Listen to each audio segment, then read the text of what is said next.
I want to begin by congratulating you on becoming Taoiseach. It's a huge honour, and I know it's a very proud day for you and for your family and friends and supporters. I also want to acknowledge those who have been appointed and indeed reappointed to Cabinet and wish you the very best in your respective portfolios. But I also have to ask, what are we really doing here today? We're reshuffling some of the personalities, but keeping all of the same old policies. This isn't change, the difference is barely discernible. Simon Harris tells us he has new energy, but there's little else that is new about this government. The third iteration of this Cabinet has some new faces, but no new ideas, no new plans, and no new policies. In fact, we've just heard speech after speech from government benches defending the status quo. According to that side of the House, the government is doing an amazing job. One of the standout speeches from earlier today was when we heard the strongest defence of the Housing Minister's performance from the leader of the Green Party.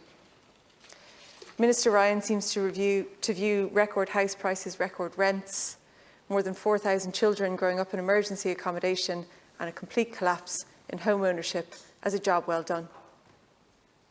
Loyalty to the government is one thing, but this spin that everything is going to plan is, quite frankly, difficult to listen to.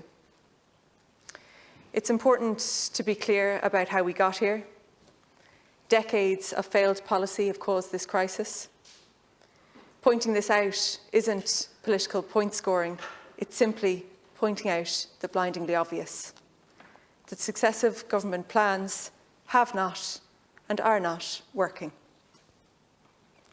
This government and previous governments have had endless opportunities to get housing right. People have waited long enough. Last year alone, 21,000 people left for Australia. Others are leaving for Canada, Dubai and elsewhere. Many don't want to go, but they feel they're being forced out because a lack of affordable housing means that their lives here are just literally on hold. The housing disaster didn't happen by accident or some sort of fluke. Political choices made by successive governments have resulted in the aspirations and the dreams of an entire generation being either diminished or completely destroyed. The people who got us into this mess, I don't believe, are the people who can get us out of it. You don't have to take my word for it. The record of successive Fine Gael governments for the past 13 years says it all. The wrong political choices got us into this crisis, but the right ones can get us out. That is why we need a change in government. Taoiseach, small independent businesses are really suffering. In rural areas in particular, it's one of the biggest issues that I'm dealing with at the moment. Small businesses like cafes and restaurants are the lifeblood of small towns and villages across the country. They provide employment, they provide social outlets, they help deal with rural isolation, and they keep our towns and villages alive. But many have closed and are at risk of closure because the costs of running a business have increased so much. Taoiseach, I honestly couldn't believe my eyes when I read the Irish Times yesterday that your answer to this was to dismantle workers' rights. Pausing the increase of statutory sick leave would be an insult to workers and to those businesses. Statutory sick pay schemes are well established across Europe, and the absence of one in Ireland for so long has left generations of workers vulnerable. Your position pits workers against small business owners. It is not the solution. We need targeted supports for small hospitality businesses under severe pressure that would provide instant and tangible relief. At the weekend, you said Fine Gael would introduce a package to support small businesses. That would be very welcome. When can we expect to see it and the detail of it? Because businesses that are at risk of closing their doors simply cannot wait any longer. Last Corla, I want to address Fine Gael's self-described status of the party of law and order. Fine Gael has now held the justice portfolio without interruption since 2011. 13 years later, and Garda numbers are down again this year, below 14,000 and nowhere near the 15,000 figure this government committed to. Prisons are dangerously overcrowded at 110% capacity, posing a serious threat to prisoners and to prison officers. And our capital city is in alarming decline, with antisocial behaviour, dereliction, littering and vandalism now the norm.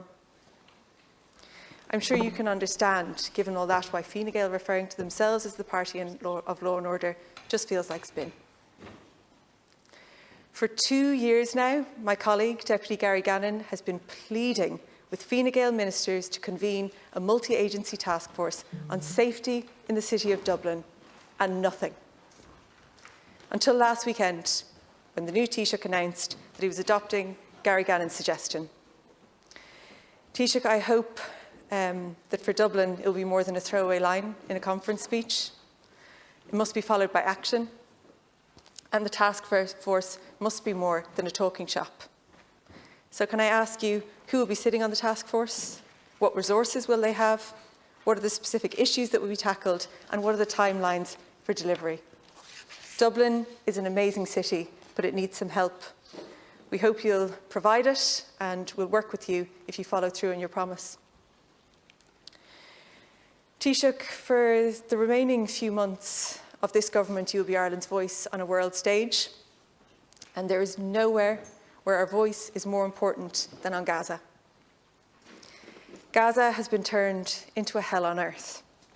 Over 33,000 men, women and children have been killed, and famine is looming closer by the minute. Not content with targeting hospitals and innocent civilians, Israeli forces continue to target brave aid workers, doing everything they can to help the Palestinian people. The callous murder of 7 aid workers last week meant a withdrawal of World Central Kitchen from Gaza, where they had been feeding 500,000 people a day. Further limiting aid at a time when starving children are eating grass and weeds for nourishment. The level of malnutrition is so high now that Gaza urgently needs to be flooded with medical aid, workers to prevent famine and the starvation of thousands. But Israel will not allow it. Taoiseach, your words to date on Gaza have been strong. I'm asking you to match them with action. To do everything in your power to hold Israel accountable for their acts of genocide, to do everything in your power to hold our allies accountable for their complicity in this slaughter, because the silence from some has been deafening. I think it was really notable last week that it took the murder of 7 Western aid workers for some Western countries to notice. Nothing less than punitive economic and diplomatic sanctions, along with an immediate end to the supply of weapons to Israel by countries like the United States and Germany, is required. We have to be strong in pushing for action internationally and for taking whatever actions we can at home. I want to welcome what the Taoiseach said about recognising the state of Palestine. We'd like to know when, timelines, all of those things. It's a really, really welcome development. I was also really concerned to see that at the Fine Gael Ardèche at the weekend, you voted down a motion to enact the Occupied Territories Bill. Because as a sovereign state, there's only a few things available to us within our own power to do unilaterally. Recognise the state of Palestine, introduce the Occupied Territories Bill and the Illegal Israeli Settlement Divestment Bill. We could also remove the diplomatic status of the ambassador. But at times like this, we need to stand up and be counted, and I'm calling on you to do all of those things. Last Count Corla, outside of the political bubble, what difference is this repackaged cabinet going to make to the lives of people in this country? Will there be any change in approach on the key issues that we face as a country? That is the critical question. The truth is we have a new Taoiseach today, not because of the interests the country demanded, but because Fine Gael's election interests required one. That's just the reality. The former Taoiseach was clear that he felt the party's local and European candidates would fare better under a new leader. So here we are today. I genuinely wish that this was the catalyst for the change that we need, but after listening to the Cabinet, to the new Taoiseach and to the Taoiseach of the past hour, I don't hold out too much hope. To people out there who feel disillusioned at the lack of real change in the Chamber today, I hope you won't have to wait much longer. I think time is running out for this government. I think real change is on the horizon. And my biggest call to you, Taoiseach, is to please do what you can in relation to all of the issues that I've raised in your short time in this role.